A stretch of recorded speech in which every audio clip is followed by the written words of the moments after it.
And away we go. We're here, episode, I think it's 57. Oh, God damn it, Mike. Why you? I got listen. I got everything I'm listening. prepared. I'm listening while I look this up.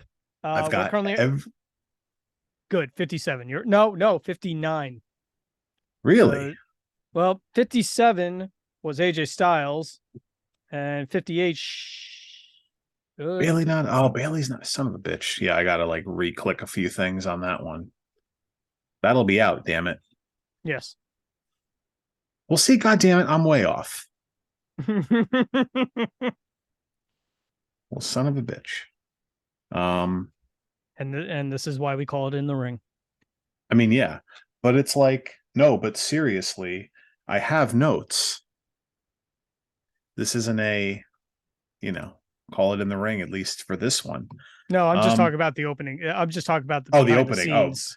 The opening. I never. It's episode 58. Damn it, 57's Bailey. 58. AJ Styles. Sure? AJ Styles episode. I'm looking at it now. AJ Styles episode 56. Yeah. So when Bailey be 57, and then this is 58. 58. So I said 57. You said 59. It averages out to be correct. We're fried, folks. We'll talk to you later. That'll do it. So yeah. Just kidding. We're not leaving that easy. We're talking about WrestleMania X-Seven today. That could have been a number of things because they love to just stop saying the actual number sometimes. Actually, been a while for that. Now they got back around to it in the 20s. Really. In the 20s, yeah, but I don't think they've done it in years. Well, then, like it became like, well, we'll put a symbol instead of the number, even though it's silly. Literally, everyone just says, "Oh, it's this WrestleMania 40s." Like they did WrestleMania 30, and then it was WrestleMania play button, and then WrestleMania star, and then I don't know. I think it's been Sun a couple times. Yeah. Son of Sun. Right. Just keep it simple. If they brought back like the son of a seventh son, right? Like for 40, I know they have a logo, but like they should just do the WrestleMania 1 old school logo and then just put the XL Roman numerals after it. What a concept. At worst, you've just made Kevin Owens t-shirt for next year. No, because he does like the KO Mania and then like I said that's why I said at worst. Yeah, true. I know. At best, that's a great idea. Yeah, well, he does. I mean, he does make the best, like I guess, Mania shirts, if you want to call it that. I'm not even just talking about the shirts. I mean, the idea in general for next year's logo for WrestleMania. That's actually a really good idea. Right. I mean, it's in Philly, so I'm sure it's like the Liberty Bell or something like that. Yeah, probably. WrestleMania 40 logo. Wow! Surprise! It is in fact the Liberty Bell with an XL on it. Well, at least they're doing the XL part. Called it. Oh yeah, no, thank God. And I hope it keeps up from there. Because then, I mean, the Super Bowl still does it. So I know it's not big enough at all, but I still feel like every 10 should have been Madison Square Garden. Yeah, I don't know. I think like they're clearly away from that now, and I don't. They don't even. Do they even do Raw or SmackDown at the Garden anymore? Not usually. I mean, it's mostly a house show place now. Yeah, well, the building's expensive as shit to rent. They probably get a better deal at Barclays Center. Then they're probably annoyed about Forbidden Door. Forbidden Door's in Toronto. No, was it Forbidden Door? Oh no. The stupid ROH New Japan thing where they sold all the tickets before AEW was a thing, so they advertised all the Ring of Honor stars that then weren't there. Yeah, it was headlined by a New Japan match. Right. Listen, card subject to change. It is what it is. But anyway, we say all that to say we're talking about WrestleMania 17 today. Arguably the best WrestleMania out of the 39 editions that there have been. But first, who are you? Oh, yeah. Why do I forget every time? Because we just start talking and then my ADHD brain just disappears from all that. I'm Mike. Hi, everybody. And joining me as always, not CJ, but happy birthday, bud. Yeah, because we'll let it go this time. Because we're Happy recording birthday. this. We're recording this on his birthday, June 1st. This obviously comes out after the fact, but as we're recording this, it is still your birthday. When this comes out, it won't be, but happy birthday, buddy. So as a gift, Anthony, you're a cunt. Yep. That's our gift to you, CJ. Fair. But joining me this week, hey, look, everybody, it's Skylar. So instead of my traditional intro, I figured I'm just going to name some stuff that happened in 2001. Like, because while I was general? in general, I'll just talk about some of the, just go over some things. Only because the entire time I went back and kind of went through the pay-per-view, I was like, man, 2001 was such a better time. Oh, wait a second. So at this point, it was okay. Just to age us. Go ahead. Let's see. iTunes released by Apple. Russia. iTunes is, hold on. Stop right there. Yep. Now, is Napster dead at this point? Like, what year was the Lars Ulrich thing? I don't think yet. Like, did the Lars Ulrich thing come after iTunes? Because I feel like iTunes came about because of Napster being, that whole illegal thing. Children, if you don't know what any of that is, be lucky that you have very easy access to streaming music and you didn't have to infect your family's computer with viruses just to hear one song that took an hour to download. And chances are you had to type the song weird just to find it. Yep. So let's see. We had Anthrax, and I am not talking about the seminal kick-ass thrash metal band. I was going to say, are you talking about the band or are you talking about the Powder in the Mail? This is the Powder in the Mail. Man, that was and not the Powder in the Mail that your parents got. Quote the great Robin Williams. We weren't online. We did lines, my friend. And there were ninjas on the fucking lawn trying to kill us. What else is going on?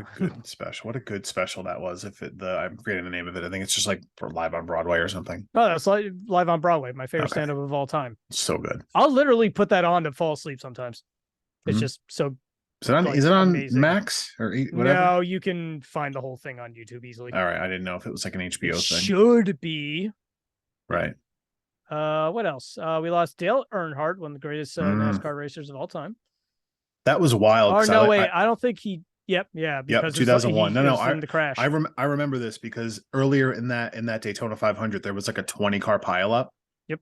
And then like there was like no injuries, but like my child, whatever, 13-year-old brain didn't understand that if you just crash into a wall at 180 miles an hour, that's worse than a bunch of cars just coming together. Yeah, awful. Yeah, that was bad. Yeah. Tony Blair became the British Labour Party. Him and George W. Bush would go on to have quite the bromance. Let's see. Just a couple other things. We had the obvious elephant in the room. 9/11 happened. I was going to say, Thank you to all those who helped us during that time. Where were you when they built the ladder to heaven? We had the shoe bomber. Oh, and thank you. Still today, we all have to take our shoes off to go through security, unless you have TSA pre-check, like I do. Get it? It's like $78 for 5 years, and you get through security quicker. And nothing else here seems that great because I didn't pull up the pop culture list. So I'm just going to go ahead and say the last important thing that happened was Wrestlemania X-Seven. Yes, it was. Segue. Let's a little bit of, as we go through the card, we can kind of do the year was 2001. It was. It was. WCW has just gone out of business, which we'll get to. We see the final episode of Nitro at the same time as Raw. Mm-hmm. Which, of course, we'll get to it just because, a lot of that is storyline based. Mm-hmm. But, obviously the famous Shane on WCW, Vince McMahon on Raw, simulcast stuff. But I guess let's go back a little bit and just sort of set the stage for WrestleMania. So Royal Rumble, Stone Cold wins his third Royal Rumble back in January, which As you know, you're a wrestling fan listening to this. You win the Royal Rumble. You main event WrestleMania. Yep. Which Stone Cold, he earned that opportunity, fair and And square. I remember that year they made a big deal out of Kane having an elimination record that stood for quite some time. Who has it now? It's like Braun Strowman or something. If we're counting the greatest Royal Rumble, yes. I don't know if they do or not. Actually, they go back and forth on that one, because if the thing is, if it were for that one, I think Daniel Bryan would currently hold the longest. That or Gunther might have broken it. I feel like they did that just to get rid of that Alberto Del Rio winning that 40-man weird Royal Rumble that one year. It's a bad idea. There's a reason they keep going back to 30. Well, anyway. They had to, gloss over, what was it, the one in 2004. Yeah. He's that's on missing card from some record books, and yes, he will be talked about on here as a performer. Yep, he's on this card. Awesome match, but he is on this card. Yes, we will talk about him purely as a performer point of view. Listen, I think everybody got to know. You got to separate the art from the artist. That's a no-brainer. But I mean, the main thing, I feel like the main stuff headed into this, Stone Cold wins the Rumble, sets up your main event. And then, I feel like the rest. A month later, I just want to, because this is kind of how we get one of the other big matches. We get Stone Cold versus Triple H in 3 Stages of Hell match. Was that before Mania? That was before Mania, and I'll explain the significance of it. Yes, go ahead. Of how it plays into storylines. Unless I want to save that for when we actually talk about the match, or set it up. It's a good setup, because a lot of this is setting the stage for. I'm just going to go over some things that are setting the stage for this pay-per-view. Yeah. For example, at No Way Out, Triple H and Steve Austin had their 3 Stages of Hell match. It was basically the blow off to Triple H hiring Rikishi to hit that motherfucker with the car. Yep. And what do we do when we see somebody that's bald? Hit him. Hit that motherfucker with the car.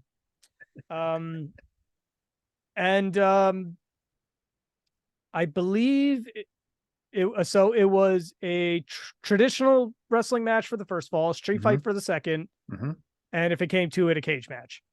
Yes. I believe Austin won the traditional wrestling first fall. Triple H won the second fall. Let me just double check this one, because that is a match I would say, if there was a homework assignment, go watch that match.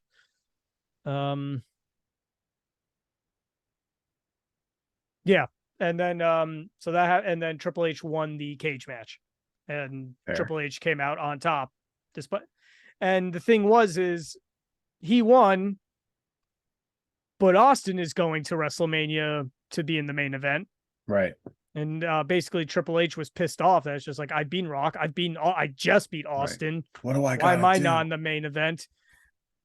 Gong. Yep.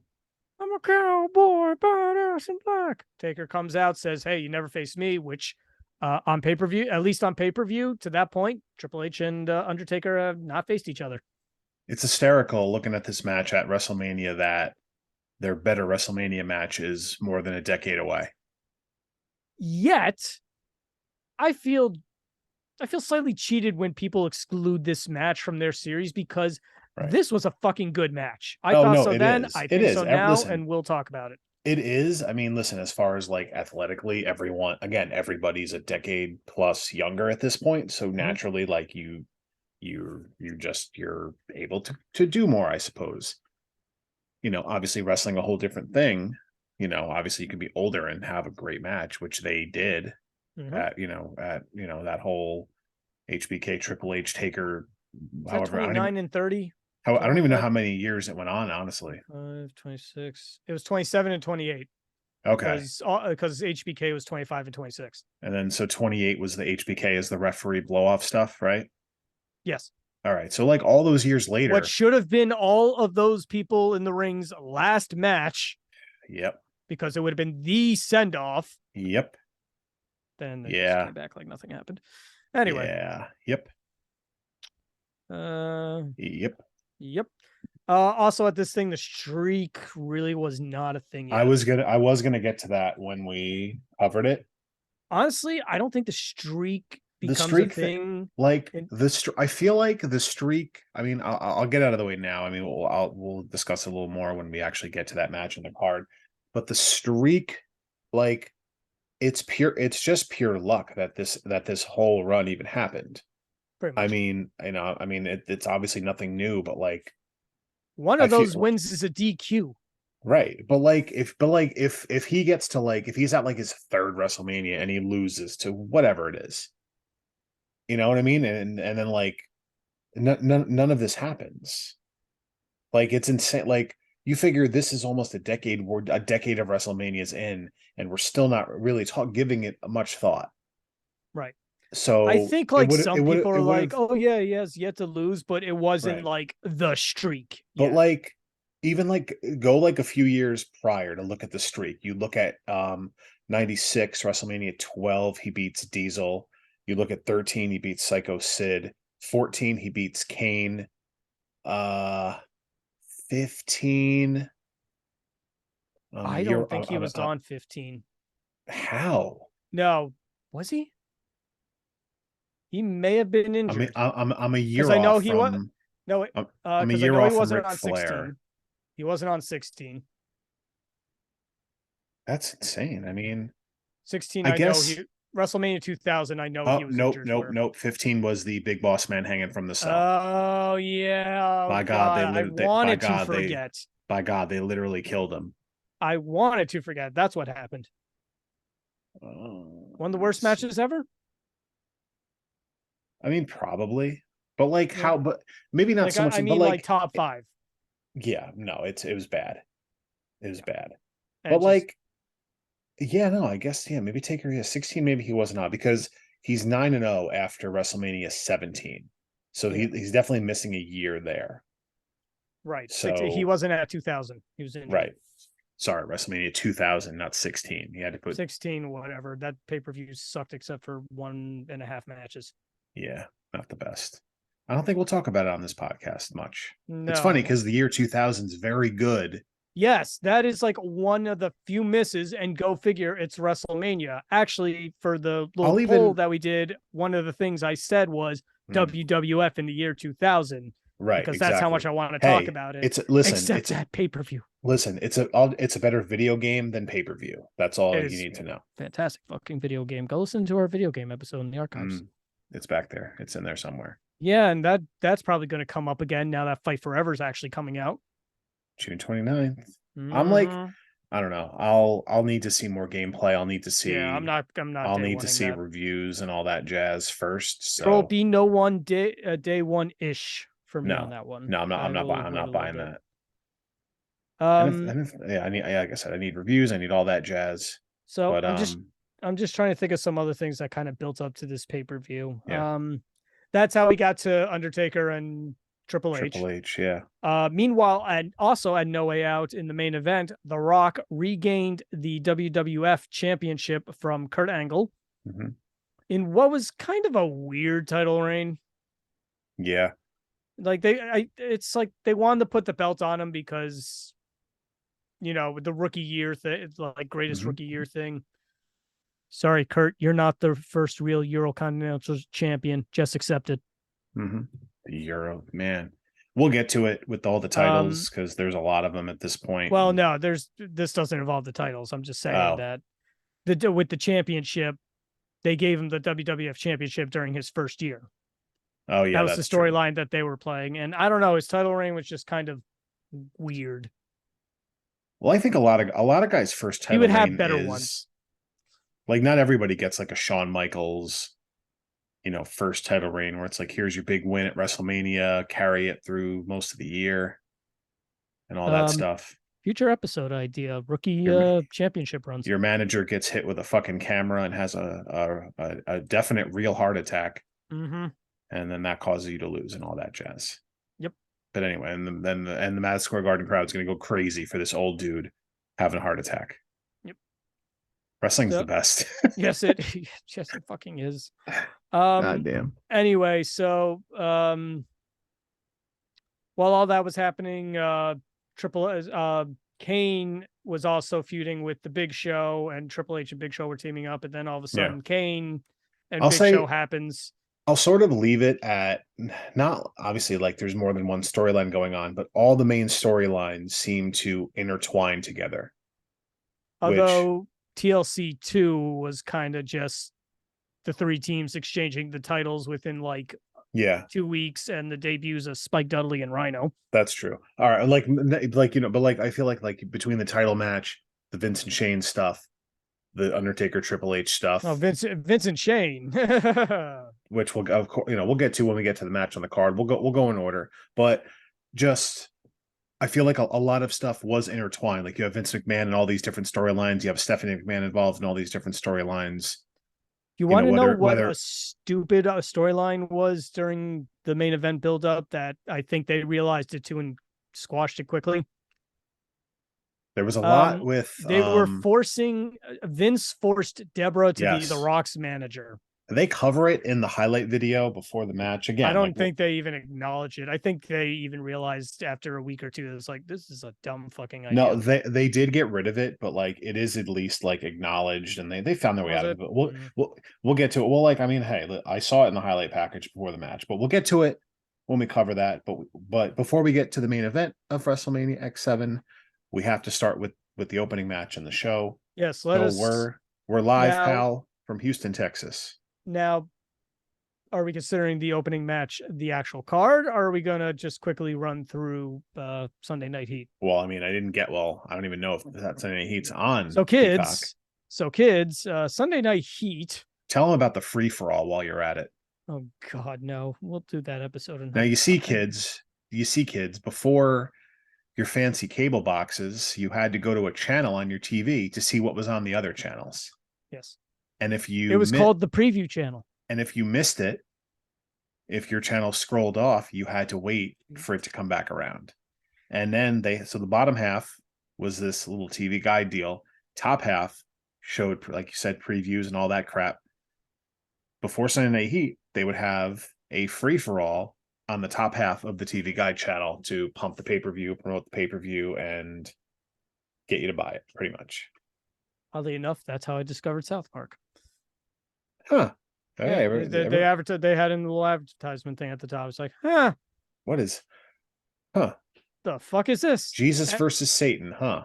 Yeah. Cartman gets an anal probe. All right, I'm in.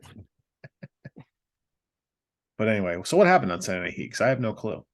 I probably should just skip over it because it was Steve Blackman and Grandmaster Sexay facing X Factor. Oh. Holy shit, X Factor. Was it X-Pac and Albert? And Just Incredible. Oh, good Lord. Yeah. There's know what? Let's move on. Listen, for all the... I'm not even going to tell you who wins the match. For all the good at this time, there's a lot of bad for the Attitude Era as a whole. I'll also preface this by saying I feel like we're still sort of in the Attitude Era, but we're clearly at like the back end of it where it feels like not the character wise, but it does feel like we're sort of like trying to move into a different era, at least a little bit. I know we're still like a year away from like Ruthless Aggression era. Do you want hot take? Yeah, go ahead. The Attitude Era ended as soon as the bell rang at the end of the main event of this show. Yes. I can see it. But like if you look at like the peak Attitude Era 97, 98, and then you look at who's on the roster now 3 years later, sure, it's still those 98 guys, but I think the rest... we very quickly entered what a little gray period, and then the Invasion Era, which we're just going to call the equivalent of the 44-minute war. Yes. I think it was 44 minutes, something like that. Look it up, kids. Yeah. Do your homework. Yeah. I'm long out of school. I don't remember this shit. But to me, I don't know, showed up as a question in Persona 4, an RPG I'm playing. Anyway, what was my point? I don't know. We're just basically that I feel that this is the end of the Attitude Era. Yeah. We have a little sailing period. Then we go through the fucking messes that is the Invasion, Mm-hmm. And shortly after that mess is over, that's when we entered the Right. Ruthless Aggression era. And it feels like when we get to that first draft, which we've talked about a few weeks ago, go find it. When we get to that first draft, Archives. I think that, yeah, that's like the beginning for me, like that area. All right, we're separating. We're clearly in a new era now. We're past the WCW alliance bullshit. The Attitude Era is officially gone. Yeah. But this is definitely the start. I agree with you. But again, just to sort of set the tone for the times, pretty much. Yes, this manages to be the end of the Attitude Era and peak Attitude Era at the same time. It does, yeah. It does. And I feel don't, that and way. I don't mean that in like a gimmicky way. I mean that in a quality way. Yep. No, it was great. So listen, hey, we're live from Houston, Texas, a sold out Reliant Astrodome. It's always looking back, it just feels a problem. It feels weird because like this feels like one of the last times that like the Astrodome had to be just a shithole at this point, like an outdated, old. I don't even know. I couldn't even tell you if it was in use at this point anymore because I think the Houston Astros had their own stadium now. I think Google this one, kids. Their stadium was Enron Field for a minute. If you need some more, was Enron 2001? I don't know if it was before or after. I know for a fact that their field was Enron Field, and then obviously when all the shit goes down, it's switched. I think it's Minute Maid Park, or it still might be, but it was Enron Field until that whole blow up. So if you need something else to Google from that time period, Enron is quite the story. But we're not here to talk about that. Although there's a good documentary about Enron out there.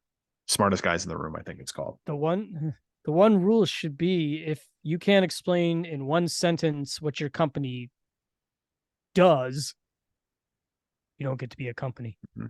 Yep. Yes, Enron, the smartest guys in the room if you need to. And in fact, the Enron collapse was in 2001, so that was on there its you way. go, kids. More history. Yep. So let's start the pay-per-view proper. Yep. We're live from Houston, Texas. Sold out Astrodome.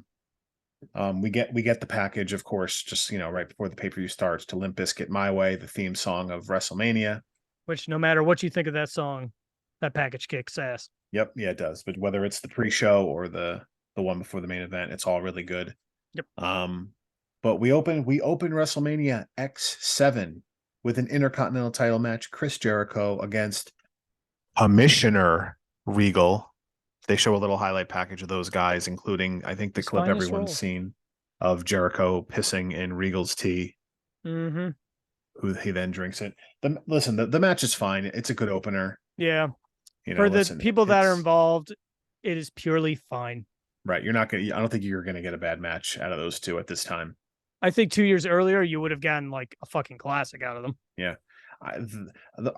Those two could step in the ring today, and I feel like they'd put on a decent match. Not so much Regal, but no, but like, listen, even given the limitations, I'd watch. Fair. But yeah, no, listen, it's a good match. Jericho wins to retain. Regal's of course not happy. And then drop it to Triple H like a week or two later. Well, but that's what they did with the titles back in the day. You got to remember at this point, the titles were just like, we make fun of like AEW with how they deal with the TNT title, how it just like every week it changes hands. That was the Attitude Era with any given title. Yes. Like I can't, how even many times, the world title at one point. Oh, the world title would be won on a pay-per-view and then another title change the next night on Raw. Yes. Specifically looking at the if I don't win the title, I'll set myself on fire match. Yep. What a time. What a time. Those were bully times. That was a real stipulation in a real match that happened. Yes, kids. Not much else to say about that one. No, listen. We know who these performers are. Right. You know what they're capable of. Yep. You know what you're going to get for the most part. Coming up next, 6-man tag.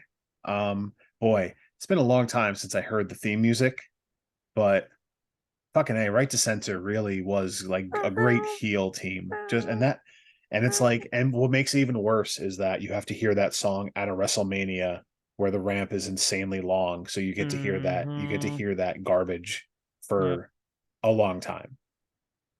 I mean, this is just your typical, This was the 2-3 minute match. This was basically to start ending the right to censor. Yeah, because obviously we'll get to the next one, but listen, Taz, it's Taz and the APA, by the way, versus the right to censor. Yeah, it's about they get their spots in. Everyone does their thing. What was Taz at this point? Like, I know he's sort of getting to the end just with his injuries and stuff. I think he wrestles. He's on commentary pretty shortly after this, I want to say, if he wasn't already. Right. Then he's part of the invasion when ECW was brought into the whole thing. Right. Because I think shortly after the invasions when he was, I want to say 2002 might have been the end. Right. Well, because then, when they have the draft, him and Michael Cole are SmackDown commentary, from the start with that, I believe. But somewhere in there, he had a tag title run with Spike Dudley. Oh, of course he did. It makes sense. And I remember before this, he teamed with Raven for a little bit. Well, that makes... Speaking of Raven... That makes sense. Yes, the next match on the card. This was wild, man. I didn't know what to expect. This match was fun. I thought it was fun. This was great. So Kane defeats Raven and the Big Show for the Hardcore Championship. This match goes 9 minutes and 28 seconds. I mean, it also just goes all over the place. Right. I'm not sure if any of this match is even in the ring. And I just watched it, but they instantly go. There was, and I'll say this about a lot of these matches, a lot of them just go in the crowd. It was a lot. It wasn't just all right, well, we'll have one spot where we go over the rail and come back. No, you're right. You're absolutely right. There were a lot of matches back in the day where they worked they would involve the whole arena for multiple matches. By the way, I forgot to throw this out there. This WrestleMania falls in the short time period of Jim Ross and Paul Heyman as a commentary team. Yes, that is right. I noticed that immediately. This is Paul Heyman's only WrestleMania as a commentator. What did you think of those two together? I thought they were a good team. Because listen, I mean, Jim Ross by himself, Paul Heyman by himself Jim Ross a commentary especially at this time, and Paul Heyman just in any spot is good. Yes. So I was a fan of this team. Okay, yeah, no, me too. And even at this point, King was just so obsessed with puppies and all that nonsense. Well, I think King was gone at this point because he was married to the cat or whatever, that Miss Kitty, whatever, and there was a whole thing with that. So he quit with her type shit. He came back the day after the Survivor Series that ended the invasion. Okay, yeah. Because they fired Vince fired Paul Heyman and then just brought Jerry Lawler back out. Right. Paul Heyman, getting fired or moved out for as many times as he has, the run that he's had and the fact that he's still doing what he's doing is pretty incredible. That it's been 22 years. He manages to find a way to stay at the top. Good for him, because before Roman Reigns was the top thing for the last 1,000 and some odd days, now we can say that he's with Brock Lesnar, who's always towards the top of the card. Brock Lesnar. Sorry. Got to. Yeah. He's a year away. Yeah. And much different than the Brock Lesnar that you know now. Yes. But I think that would be a good idea for a deep dive one day. Oh yeah, no, for sure. Brock Lesnar's done that's it all. going to be an interesting one. Anyway, I wanted to get that out just because I thought Paul Heyman and Jim Ross was a damn good commentary team. Yeah, well, because Paul, they still called a good match, but then you still had the babyface and the heel commentary that they did with King and with Ross for a while. He had the kind of loudness and somewhat shrillness of King, but much more, for one, focusing on what's going on in the ring. Yes, agreed. But anyway, sorry, back to this hardcore match. But they go all over the fucking place. Sorry, they definitely big ass screech outside my window. Was it a car skidding or some shit? Anyway.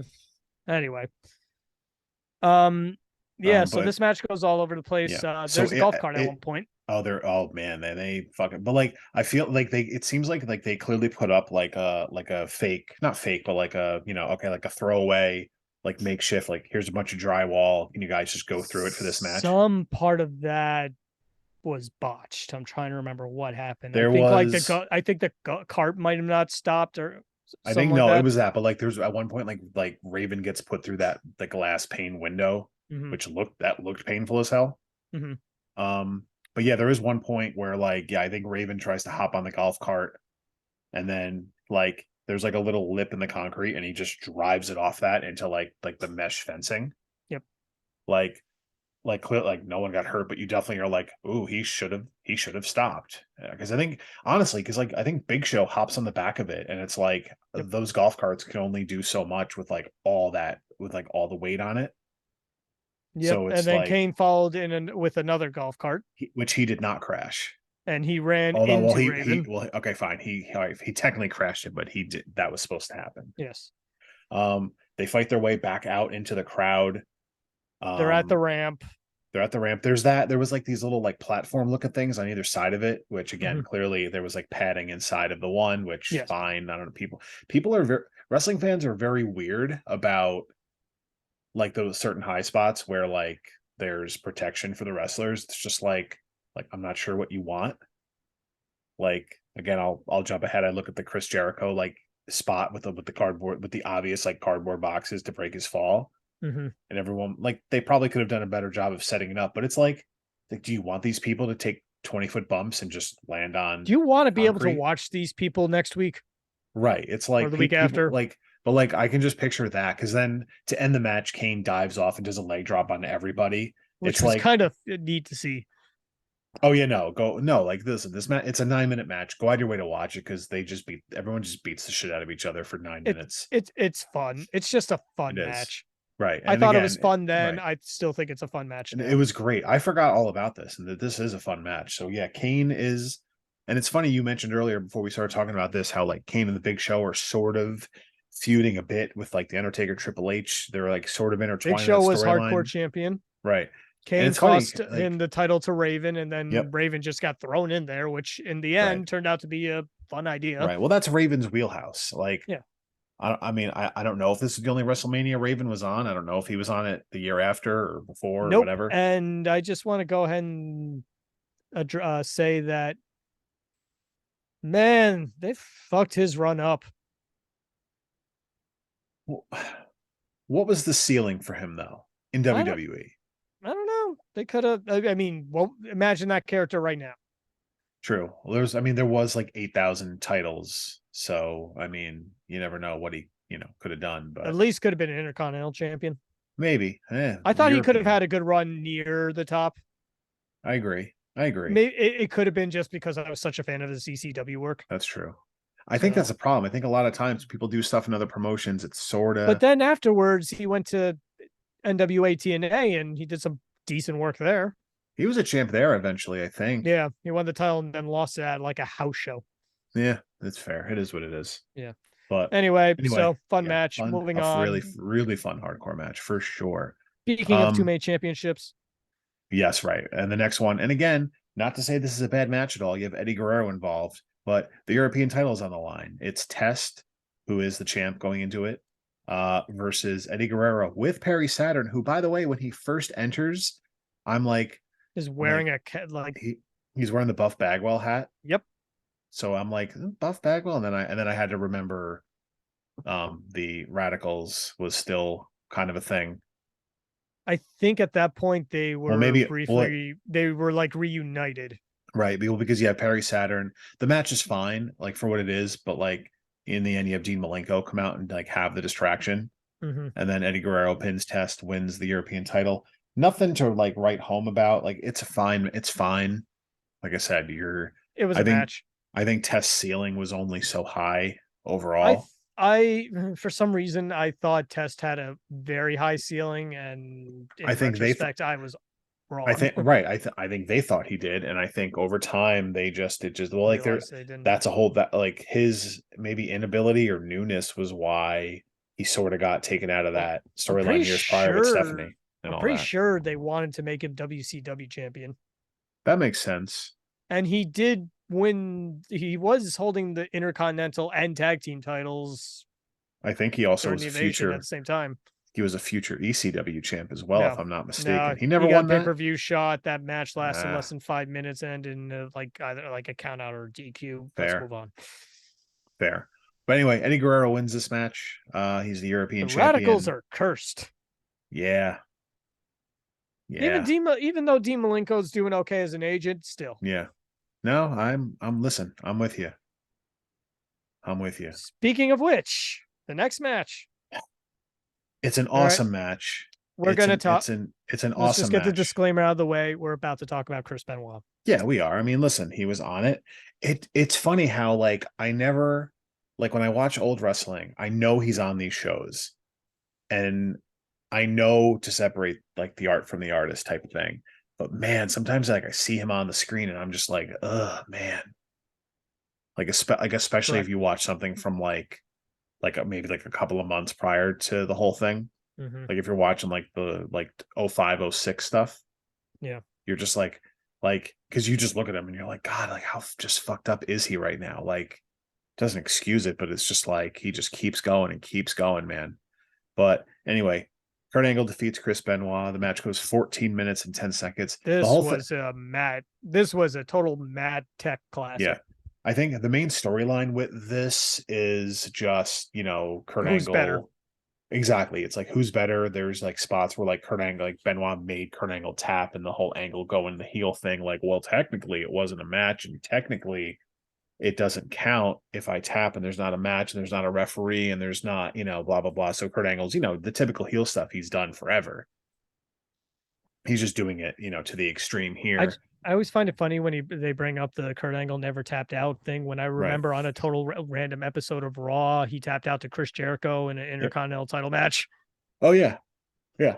But that was the main storyline here. And again, it's an excuse to get a great match on the card, which it was. But again, Kurt Angle wins. Not quite the Royal Rumble match they would have a couple of years later. But this is solid. This is a But again, and it's matches like this where I say, like, this show feels like we're coming, like, I know we already said it, but it's, again, a match like this is why I said we're sort of coming out of this Attitude Era style where you didn't see a lot of matches like this. You had to go watch WCW for that. Yep. And even that was starting to go away. Exactly. So now you're, again. Well, actually, at this point. Right. Well, it's here now, but it took a while to get this wrestling here, I feel. Right. I'm just saying WCW is not really a choice here. This is true, right? Yeah, no, yeah. If you want to wrestle, you're coming here at this point. But again, it's an awesome match. It's clear, clearly deserved to be on the WrestleMania card. Yep. And hey, there it is. Kurt Angle defeats Chris Benoit. I think that concludes our Chris Benoit talk for this podcast. Yes. Right. If you can watch it. Yeah, there was a backstage segment after this where Kurt Angle's getting interviewed. Benoit attacks him, and then he makes him tap in the backstage area with the crossface. And that's, then that's it. But yeah, that's it. Yeah, that's it for the Chris Benoit talk. Let's move on. I have very quickly.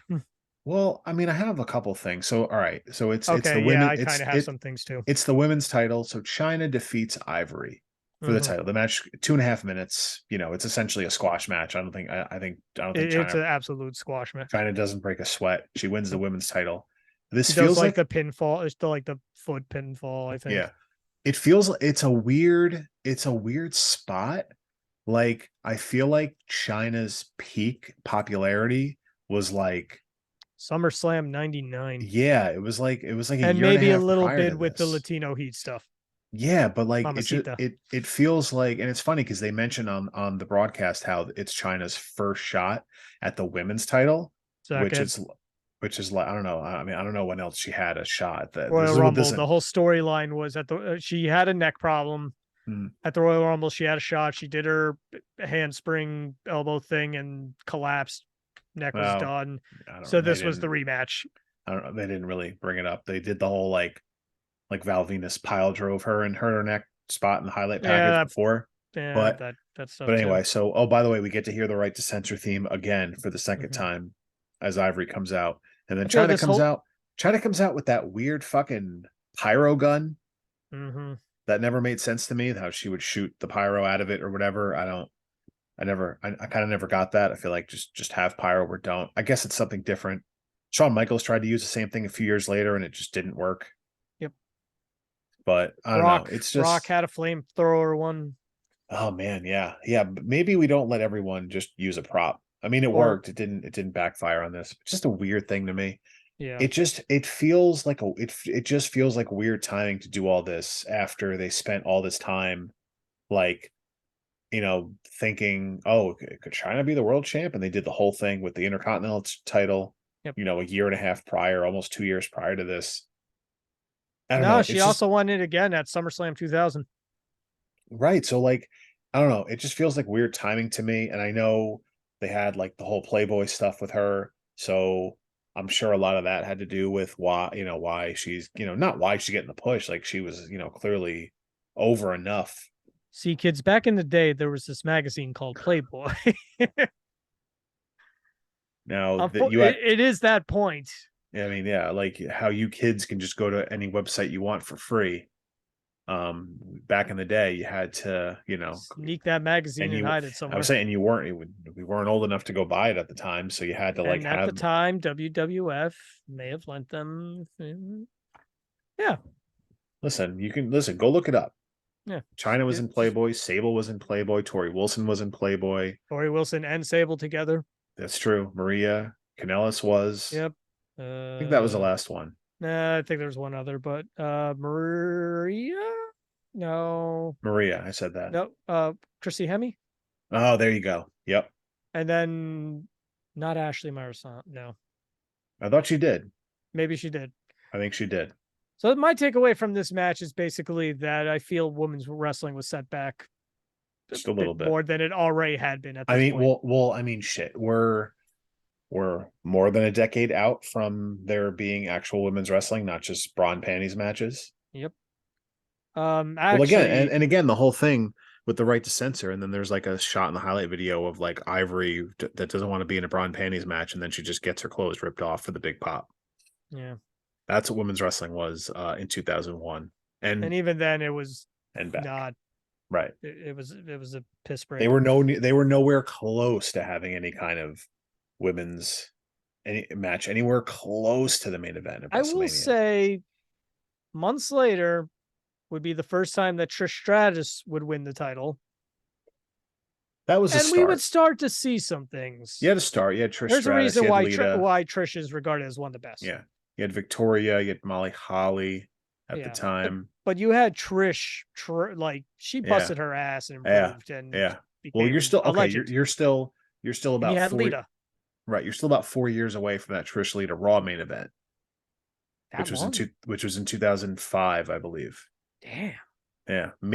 At the earliest it was like late 2004, but I'm pretty sure it was that time. So you're still 3-4 years away from like any sort of actual like women's wrestling that people give a fuck about. So rough time for the women. Meanwhile, Lita recently was a women's tag team champion, and Trish is now part of the main roster, and apparently she's not part-time right now.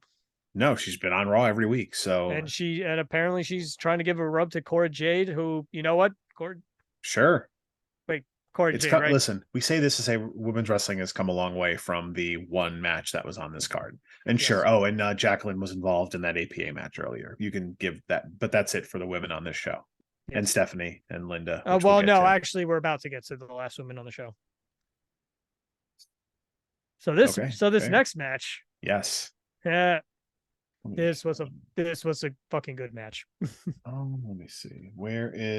There's some point in WrestleMania where they just show a package of them going to Fort Hood, and it's just every wrestler that's from Texas showing up there.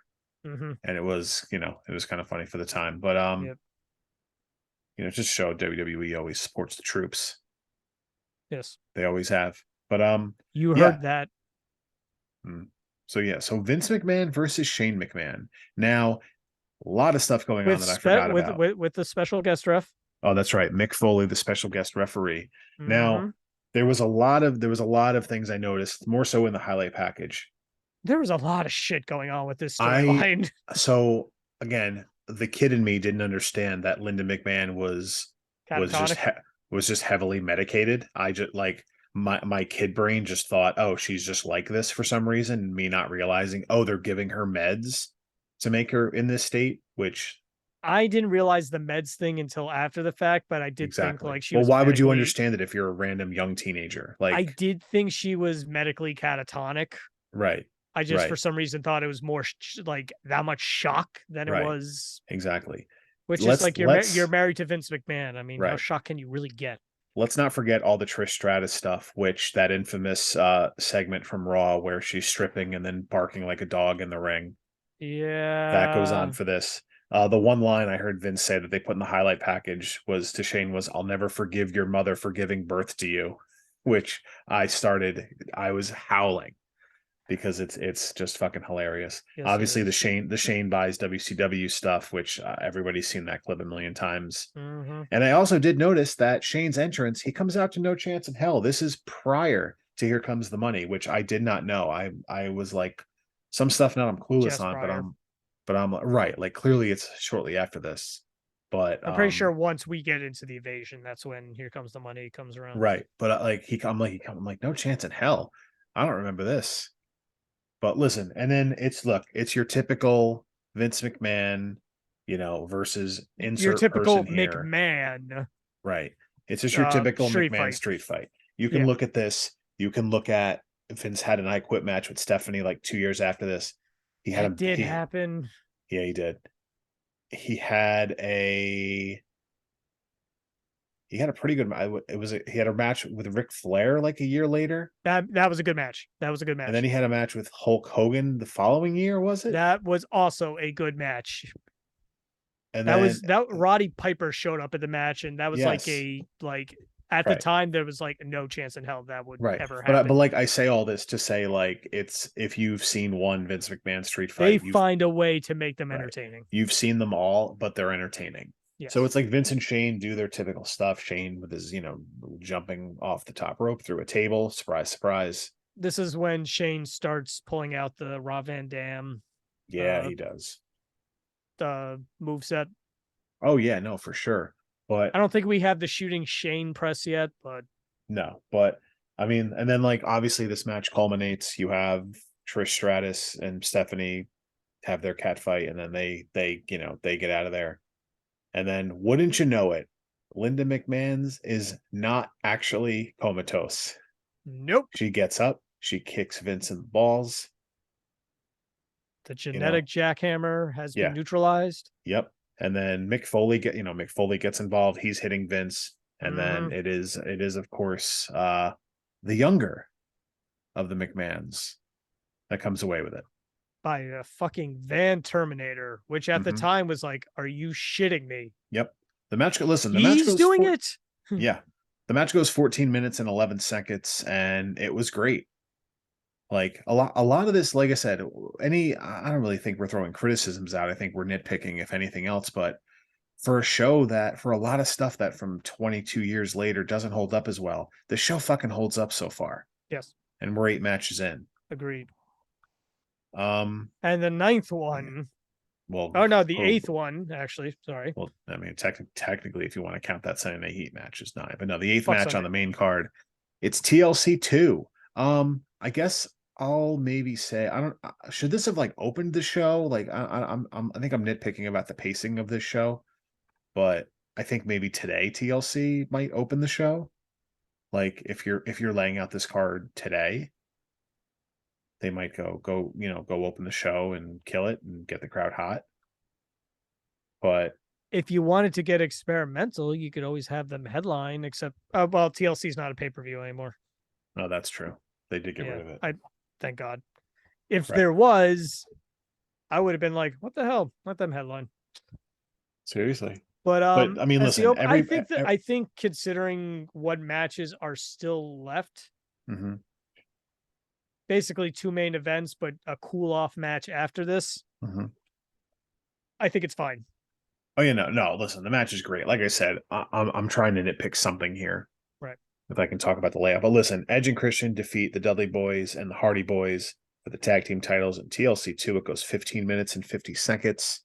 It may as well have been the Hardy Boys and Leah versus Edge and Christian and Rhino versus the Dudleys and Spike. And Spike, yeah. Because it basically was all 9 of them for a majority of the match. It's wild. Like Listen, I mean, look, I feel like everyone's seen this match. Everyone has seen the Edge spearing Yeah. Jeff Hardy out of midair clip. Yeah, and it's wild. I never noticed before until I just rewatched it now. When to set that spot up, it's like it's Bubba grabbing the ladder and sort of pulling Jeff back because Jeff kind of attaches legs to it, just to give him that momentum to be able to get the spear done right. Yep, that's just 12 feet right there.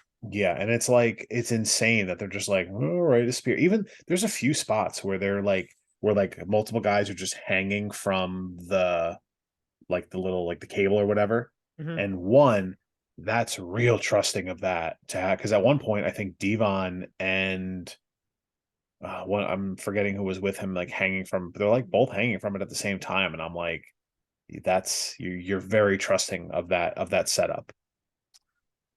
Honestly, I'd be like, if you're about to fall, grab the end of the strap so it unbuckles as you're falling down and win the damn match. Well, of course. I mean, hey, but that's not wrestling logic.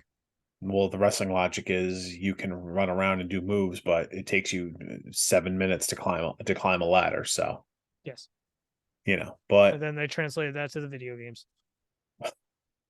All right, you're almost there. Keep button mashing. Not enough button mashing. Well, that's because the first couple of games it was just like, you just went up that fucker. Get up there. It's just a race. SmackDown. Yeah, right. It's just a race. Oh, all right. You won the match in 10 seconds. All right, cool. Do it again.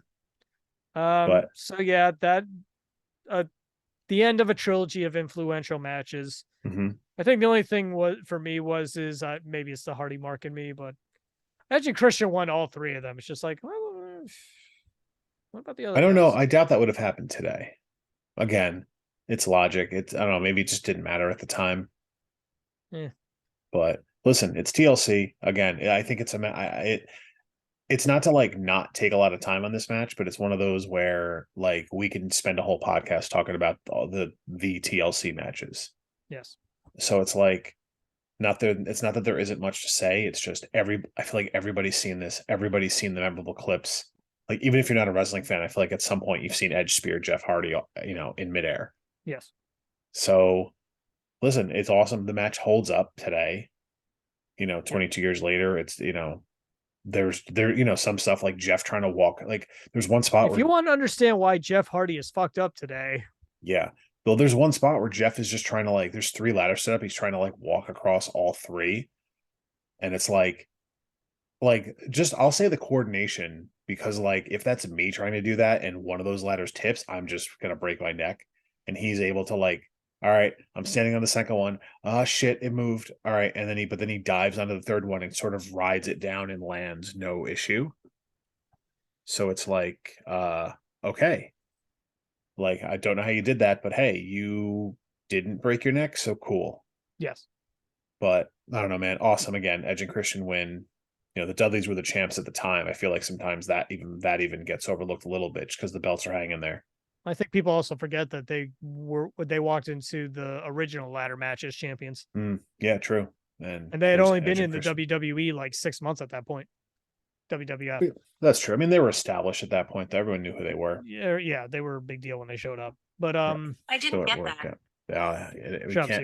We can't. It's got to happen at least once every podcast. I find it interesting thinking about the only one I feel who came out of that totally unscathed in their career was Bubba Ray. Right. Yeah, Bubba Ray. Mm-hmm. Edge and Christian both had to retire for a while. Yeah. And it's a miracle that they're wrestling right now, even though Edge, I'm pretty sure, said I'll say the Hardys are. I mean, I'm not including the Hardys because. I didn't see the whole match that they just had at the AEW pay-per-view because they were on the pre-show, which I didn't see. But supposedly it was rough. Yeah. No, they need to. So yeah, there's I'm trying to understand why Matt Hardy is a pre-order bonus. Listen, I don't know. I don't fucking know. FTR is in DLC already. It's which okay, is bullshit. They should be on the cover. Yeah, but listen, it's beside the point. Anyway, listen, it's TLC. If Go watch it. You've seen it. If you need to watch it again, go watch it again because the match holds up today. Apparently, a total of 9 tables were destroyed in that match. I mean, hey, there was one note I had to make about it when Lita does the run in to pull Edge off the ladder, and I can't remember who said it on commentary, and it clearly it was not intentional, but they just said, oh, and she jerked him off the ladder. Little bit of foreshadowing, perhaps. Ouch. Again, it was an unintentional line. It just I happened to hear it and I chuckled. It's a retrospect thing. Right. Like I chuckled and go, oh, wow, Lita came in and pulled Edge off the ladder. Sorry, jerked him off the ladder. Just, funny to look back. Yes. But yeah, like I said, everyone's seen the spots. Go watch it again. It's great. Next match. And the next match. It's a cool off. Yes, no. Well, I mean, if we're going to talk about pacing, this match should have been right before the main event. But that's just me. This was stupid fun.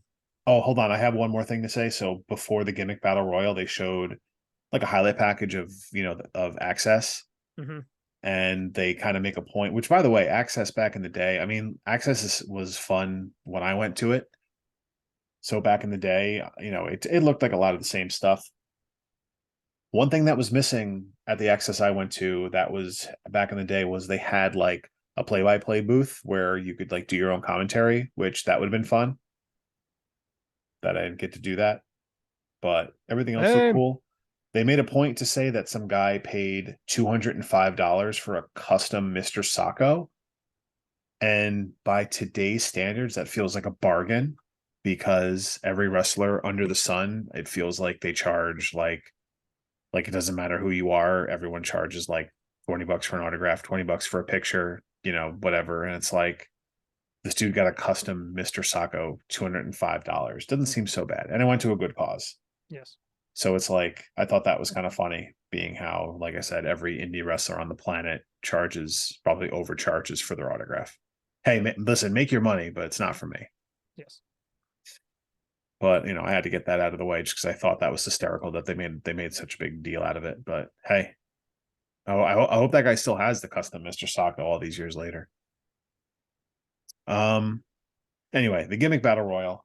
So here's who was in this thing. First of all, Mean Gene Okerlund and Bobby the Brain Heenan on commentary for it, which they're literally just bullshitting. And right, they're excellent, but they're just making jokes the entire time. As they should. Right. So here's who's in this. And keep in mind, this is 2001. So you have the Bushwhackers, Duke the Jumpster Drozy, the Iron Sheik. Sheiky baby. Go fuck yourself. You have Earthquake. I'll bend you over and humble you. Thank you. I put you in camel clutch. Japaroni. Anyway, you have Earthquake, the Goon, Doink the Clown, Kamala. Time out. Matt Bourne? I'm assuming so. I couldn't tell you which Doink it was. Okay. I'm assuming it was him. I'll look that up later. Keep going. Right. I'm assuming. Here, hold on. Hold on. Here's a list. Let's confirm. I mean, it said it was him, so we'll just go that. We're just gonna say it's Matt Bourne. We'll go that it was the actual Doink, the OG Doink. Yes. Doink the Clown. So Kamala, my phone auto corrected Kim Chi to Kim Cher. Yeah. Cher would have been hysterical. She would have ventured to believe, I'm sure. Repo Man, Jim Cornette, Nikolai Volkov. Corny. Exactly. It's complete with his tennis racket and his jacket. Thank you. Michael P.S. Hayes. One Man Gang. Yep. The fucking Gobbledy Gooker. Goddamn right. Tugboat. God, some of these fucking gimmicks, man. Like the 90s was wild. The early 90s was wild. Everybody had to have something. Some of this is late 80s too. Right. So it's Hillbilly Jim, Brother Love, and Sergeant Slaughter. And the Iron Sheik wins. Who honestly I was rooting for at the time. Right. I mean, listen, it says this entire battle royal was 3 minutes and 50 seconds, which means the entrances probably took all 3. It needed to be. Exactly. The entrances probably took 3 times that. And it was hysterical because like Iron Sheik was just like walking crazy slow to the ring that like I don't know. I almost feel like I heard he won because I couldn't get him over the rope. That could be that. I'll believe that. Feasible, right? I'll believe that. And Yeah. then afterwards, they have Sergeant Slaughter Cobra clutch him The Cobra for, Clutch, just to give the fans the happy ending. America. Yep. Yep.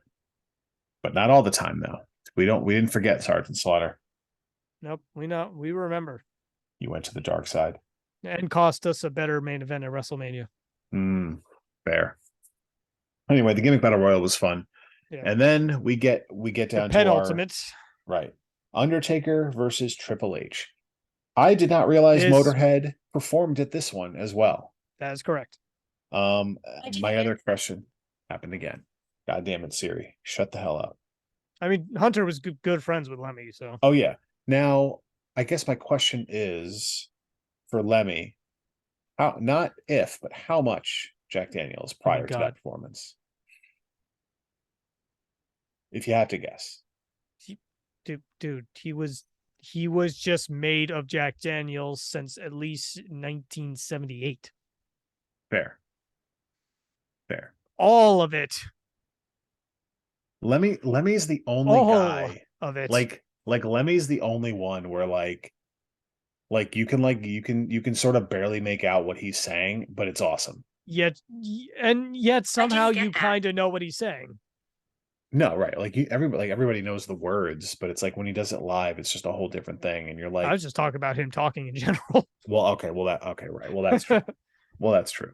But it's I got a couple Motorhead records in the collection. Of course. No, like Motorhead's awesome. And it's like crazy for Triple H to have someone like that on speed dial and be like, hey, I need an awesome song, and then it delivers every time. It's two of them. But anyway, so yeah, Motorhead performance. Again, it was great. Wait, did Limp Bizkit play? No.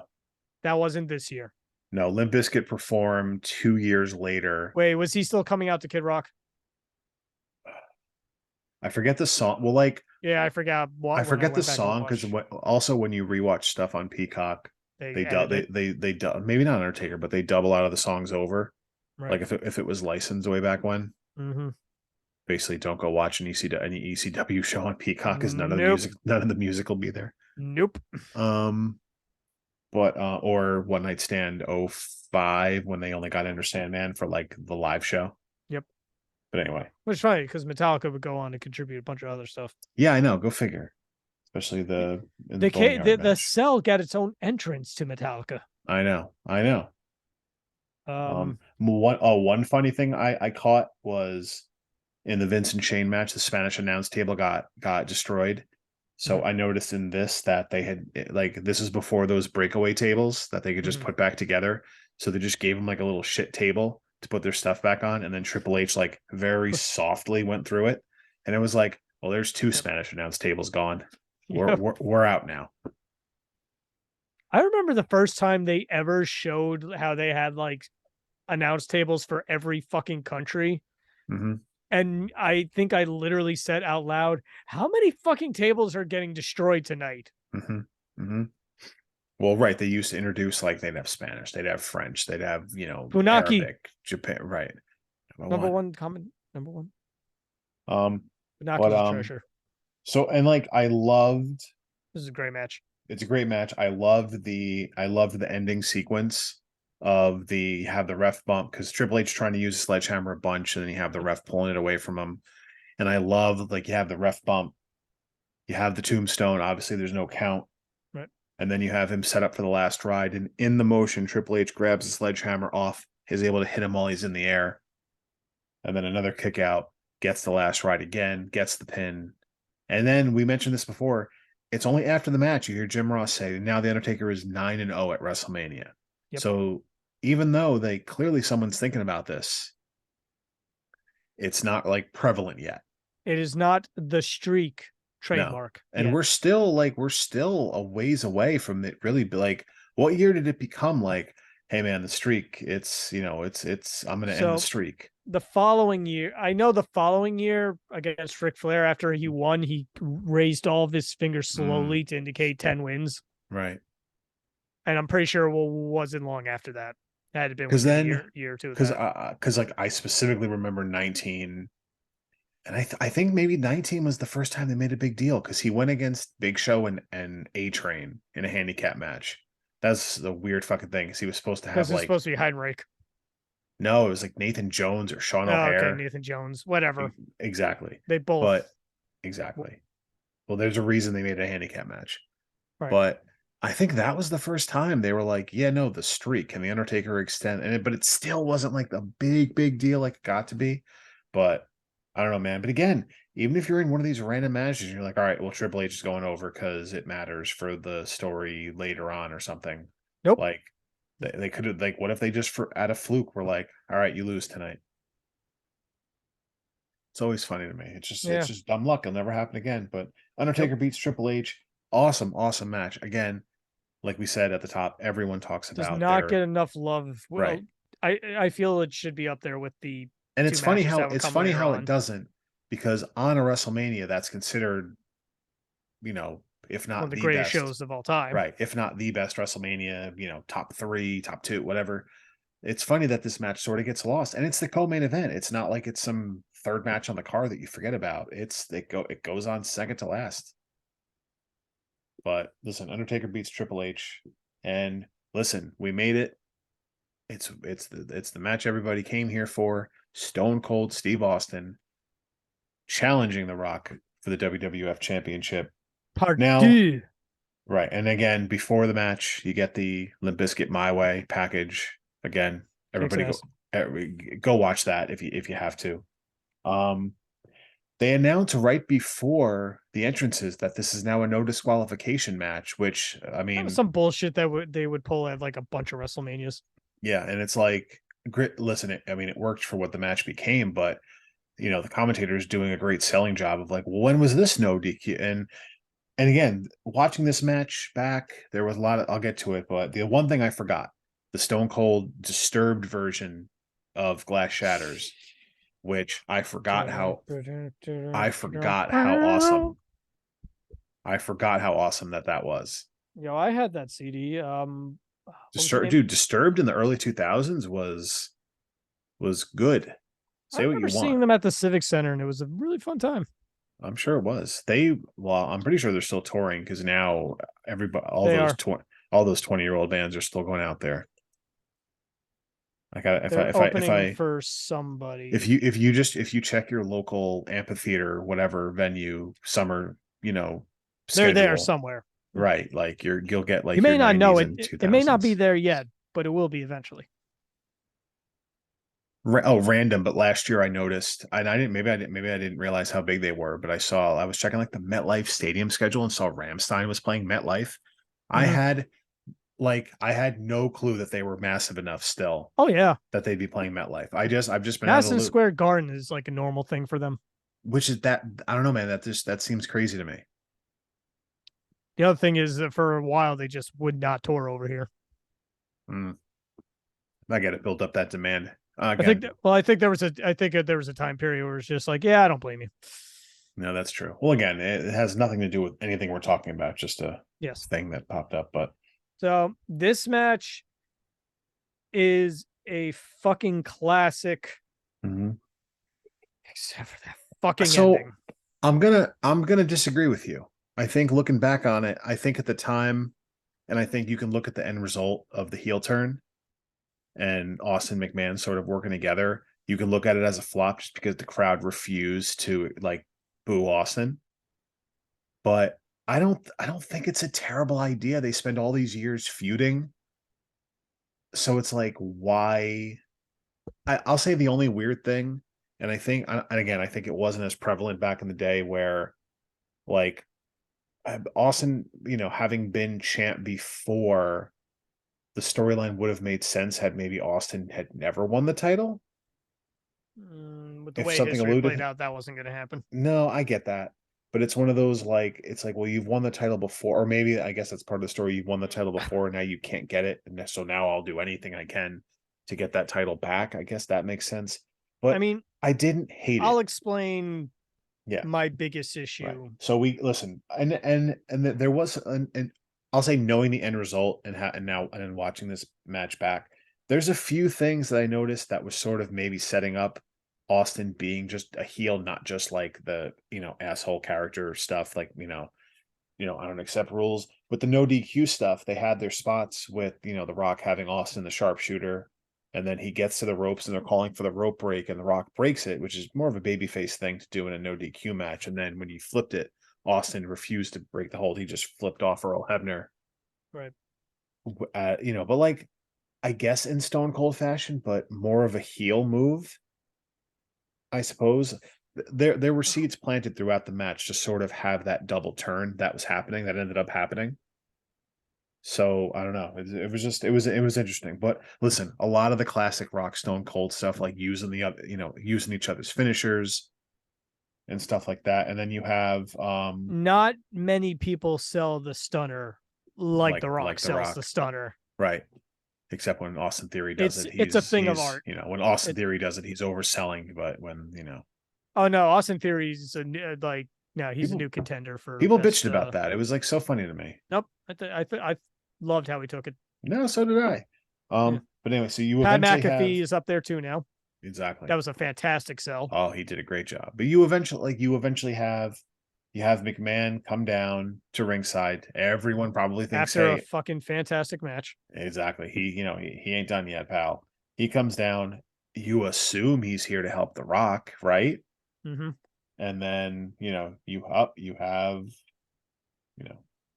and then The Rock's going for a pin. Vince McMahon pulls The Rock off of Austin. Very interesting. You're like, huh, what the hell's going on? You have your ref bump, and then you have McMahon hits The Rock, and you're like, whoa, whoa, whoa, whoa, whoa. Again, you want to look at it back then, you're like, what the hell is this? And then you have the classic. And you actually visibly see Rock say, "You motherfucker." Yep. Yeah, you do. And then you have Vince McMahon handing Stone Cold a chair, which then cements like, holy shit, he's here to help Austin. What the hell's happening? He does it. It took a lot, man. I will say for 2001, an incredible amount of false finishes. Like to the point where I'm rewatching this match and I know who wins, but I'm still like caught up in it just because like I don't know how much. A half hour. Oh, the match. Which during a time where a half hour wasn't exactly. No, half hour was a long time for a lot of these matches. But yeah, yes. Stone Cold defeats The Rock. The match went 28 minutes and 8 seconds. Yep. Again, the no DQ stuff, I think they would have been fine if it was a regular match.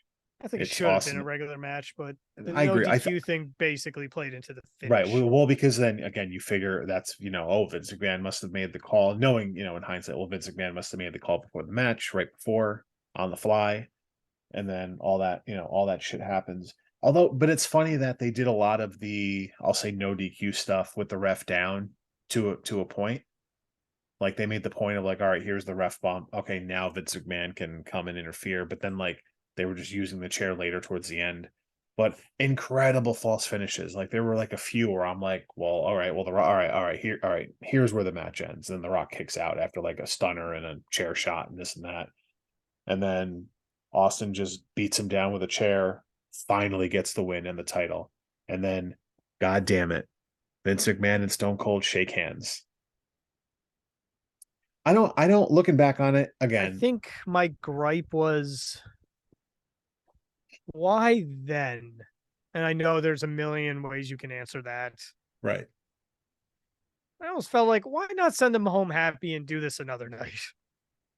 Because I guess from my point of view, because I'm tired of, I mean, I guess maybe I'm saying this, not this year, or this year's Mania, but prior Manias, maybe the predictability of it. Well, because technically, if you don't have the heel turn and Austin wins, the crowd's going home happy. Now they're going home questioning. Maybe they're not necessarily unhappy. I think because it all happened so fast, people couldn't process it. Well, also the fact that it was in Texas. Well, that's true too. That was a big thing of like, why then for me? It's like not only WrestleMania, but it's just like WrestleMania in Texas. That's true. And you're doing this. I just don't really buy into the, like. I was into the idea of the 2-man power trip. I'll say that. True. I think, I don't know, the whole like, we got to send the crowd home happy. It's like, do you though? I don't. How much money you pay to go to WrestleMania? Yeah, but you want an entertaining show. I I think don't you know. got an entertaining show. I There's mean, there's a few cases where it's just like this. I don't know if you got the right call, pal. I think this year was one of them. I disagree. I think Cody's, well, whatever. I don't want to talk about this now. I'll say No, Cody's because probably, that is going to come up in the future it episode. is. Cody's more over now than prior, but so whatever they're doing, it's working. But I think for this, I don't know. I think it was different because I think I don't It know, was because like very different. I think they say screw it. Like we have like this is the show. Like keep people coming back. I don't know. I also like I don't Like I said, that's where I think the Attitude Era ends. if WrestleMania was this like season finale, and then there wasn't another show until like I'll just say, I mean, at this point, WrestleMania is like mid-March. So like if you didn't have a show till let's say SummerSlam, now maybe like a let's month say before. I'll say like your first Raw is like June 1st or whatever that like first Monday or Okay, whatever that's fair. like Memorial Day, let's say. Mm-hmm. So you got 2 months off. Maybe then, okay, send the people home happy, and then maybe you do some kind of heel turn shit at that first one. But Well, in you that gotta, case, I would be all about the to be continued. I'd be like, what's going to happen when they come back in 2 months? What the fuck? but like, or that to your point, I don't know. I don't necessarily think you have like I don't think you have this obligation to send people home happy just because like they bought tickets to WrestleMania. That's the beauty of it. Fair At the enough. end of the day, especially this card, this show, entertaining as hell. I don't think I hope Does nobody this left this show going like, well, goddamn, pal, that sucked. um so does it still hold up? Yeah. Does it What there's a lot of Attitude Era stuff that I go back and watch, and I can't necessarily not I can't sit through the whole show, but although I guess I'll specifically say pay-per-views because like sometimes like if I go back and watch like the old Raws, some of those segments are just fun as hell to watch. Mhm. But some of the pay-per-views are rough and they don't hold up as much, especially some of the stuff from maybe like more so like 97, 98-ish. When you get to like 99, 2000, 01, there's more good wrestlers, so like rewatching those matches, a lot of those matches hold up more as opposed do to you like think 3-4 years prior. do you think it's still in the conversation for best pay-per-view card ever? Yes. I mean, I don't know if I have a favorite WrestleMania, to be honest. Well, Because like, one WrestleMania 2 pay-per-view. man, like best Mania. I mean, I would considering say I think maybe from an objective point of view more yeah, than I a mean, personal. listen, top to bottom, it's an awesome card. There really isn't a dud on this show. I think at worst it still holds up as a top 3 Absolutely. No, at for sure. worst. Because like even looking at the Attitude Era ones, like WrestleMania 2000 sucks. I might 15 wasn't I anything might be special. I might be partial to like 19 because 19 is really good. 19 is highly underrated. And 19 is then like a hidden gem. it is. 'Cause I would like to go back and talk about that card one day. no, 'cause it was yeah, we can definitely do that, sooner than later because it is a very good card. That the 19 might be my favorite. It's up there, man. It is that's like top 5. I Even would but put like it in. even 18 is awesome. I mean, it's top three. Those three might be top 18 three, to just be has a honest. highly iconic moment No, I know. marred by poor card placement. Yeah, yeah. Kind of should have switched those last 2 matches around. Well, but sometimes you get a point where you're like, all right, it doesn't matter what we do, we're not following. WrestleMania the 25 is a perfect example. Oh, that card. I'm pretty sure that was the only good match on that card. Oh yeah, no, it's not good, but like, okay, normally you'd go okay, with Triple H or Randy Orton, you'd be like, okay, but like there was nothing they could have done. Yeah. But Also, what was the one that's like considered the modern worst one? Was that 27? 27. Is that It The was Rock and The Cena and Miz? Miz. Cena and Or Miz. sorry, yeah, Cena and Miz. I don't remember the rest of it, but probably. Whichever card that is like I Yeah, would that's put that's it a modern with day bad 9. one. I would put it with 9.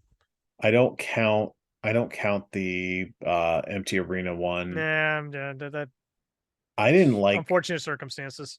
I didn't really like the MetLife one just based on the length of it. The Oh, that was too 2019. damn long, and the one at Levi's Stadium around that time was too damn long. Well, they've learned the two nights is the way to go. They've learned that 2 nights is the way to go. Pay-per-views in general, thank God for Saturday. Yep, and less is more. Yes, less is absolutely more. I think 2.5 hours of just quality matches is like the sweet spot.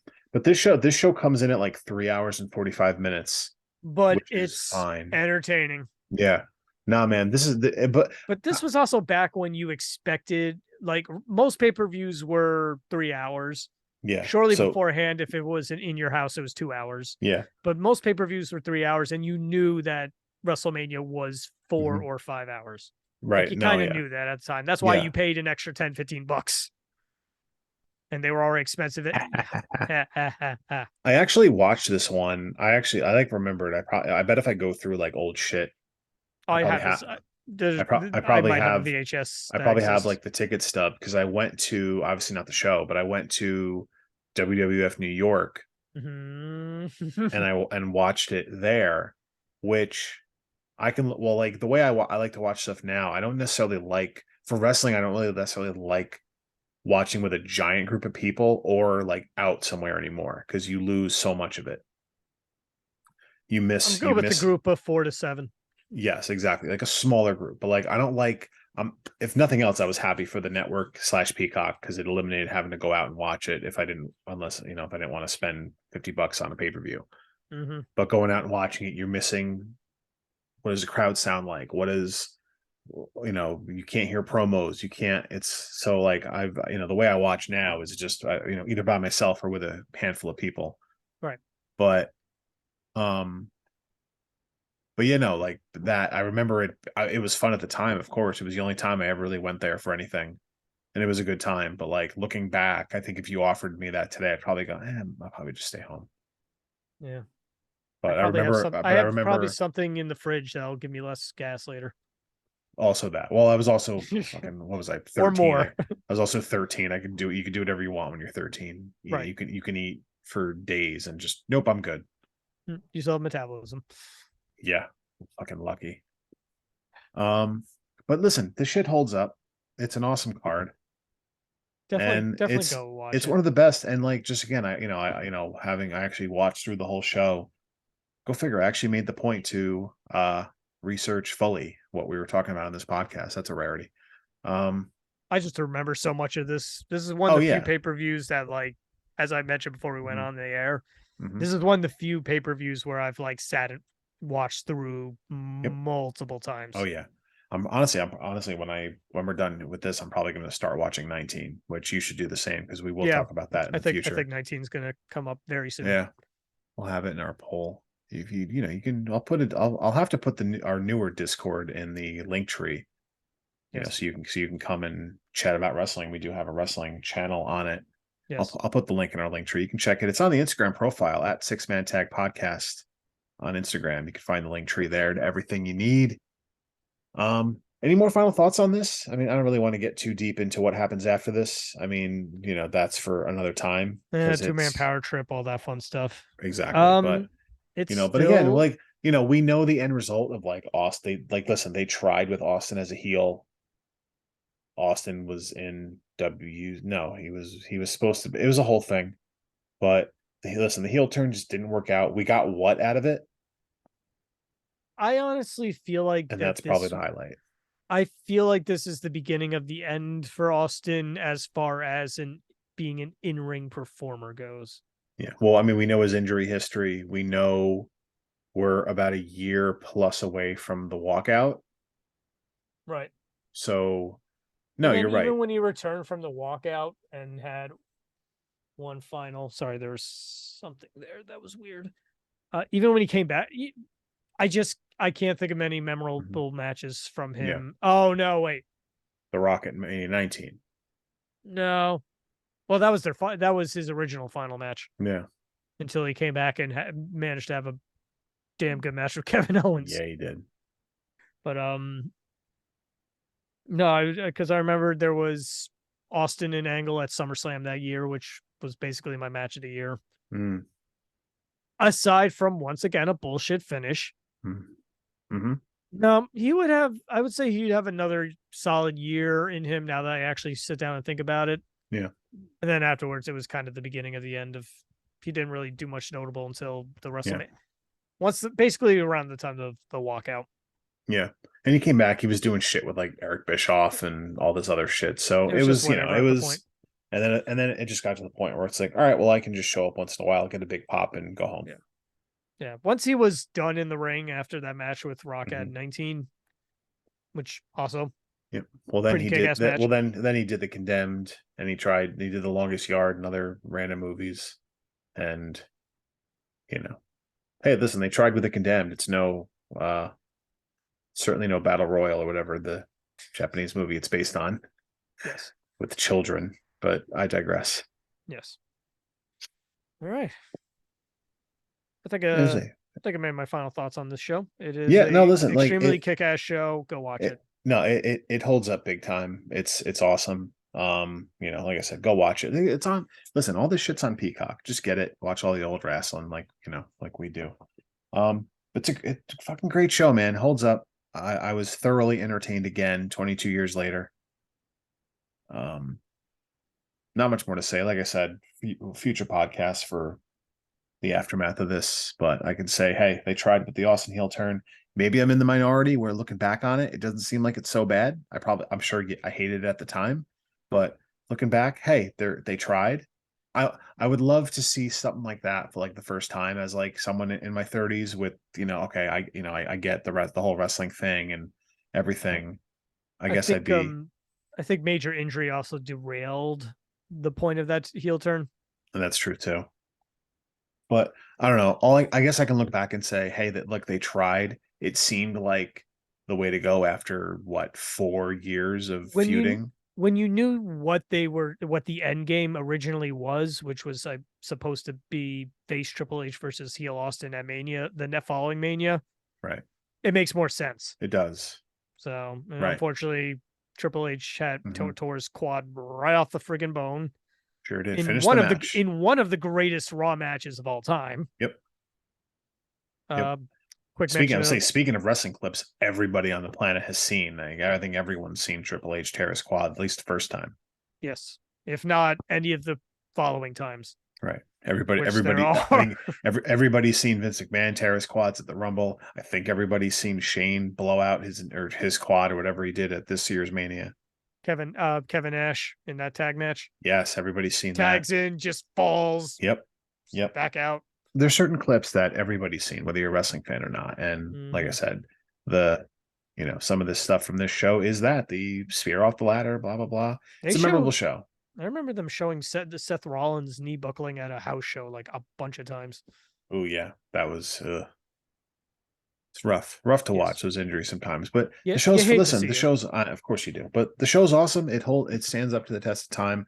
Like I said, there's really not a dud on this show. The matches that are sort of throwaway matches are very short and towards the beginning.